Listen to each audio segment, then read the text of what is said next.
So you want to get your arms to 17 inches. Well, good for you.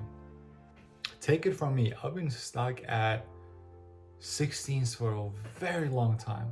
And the reason I was stuck to 16 is because I never really primarily trained my arms like I did rest of my body at that time.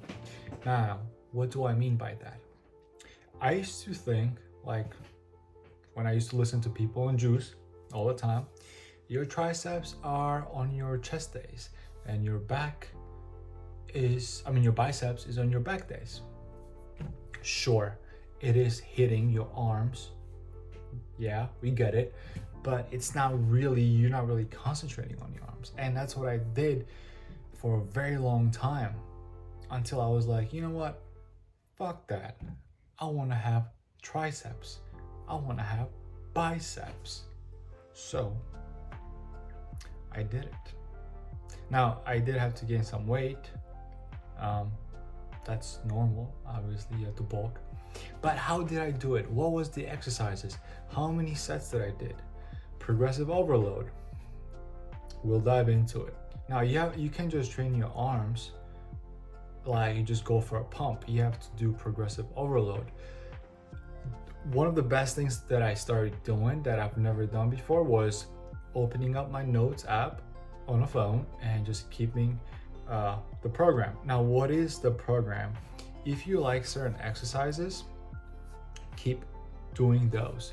Do not switch it up. Do not go back and forth to push down. Just concentrate on the one exercise that you really like and you really enjoy, and track the progress. And what I mean by the same workout, even pick the same Smith machine or pick the same tricep pushdowns, because the weights can be different on a different machines. So just keep concentrating, keep going to the same spot over and over and over again, and track your record. That was one of the best things that I did. We will go with the numbers later, but as of progressive overload, I got stronger on a certain exercises, and obviously my triceps also got bigger, clearly, because I went from 16 to 17, and now the goal is to go from 17 to 18, which is challenging, but I can get there. I start my movements as of heavy. Let's say I start with triceps.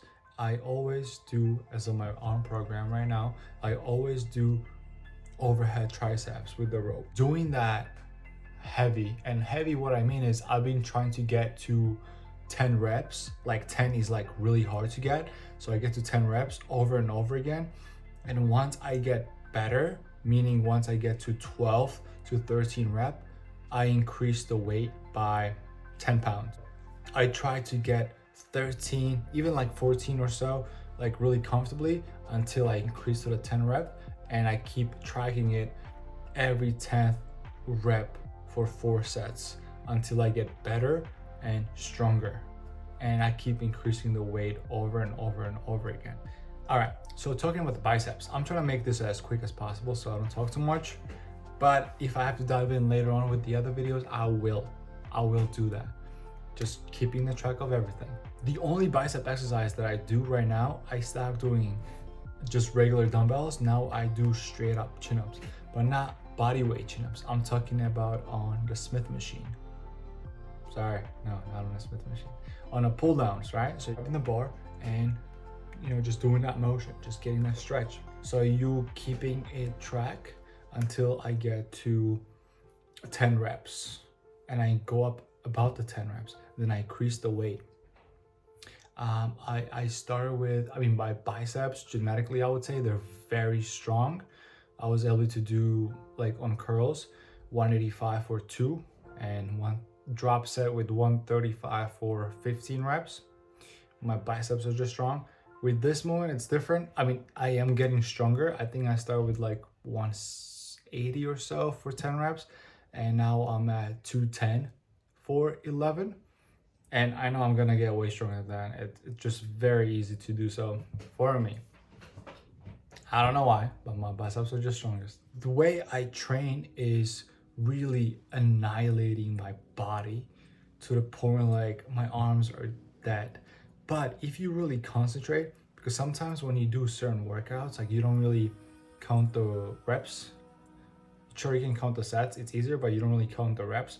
But if you actually keep the track, it makes things so much easier, and easier in the sense of you can do progressive overload in that sense. Because if you don't really keep a track, sure, you can memorize. That's what I've been doing for a while, and I was making fun of people that were not tracking their experiences and workouts.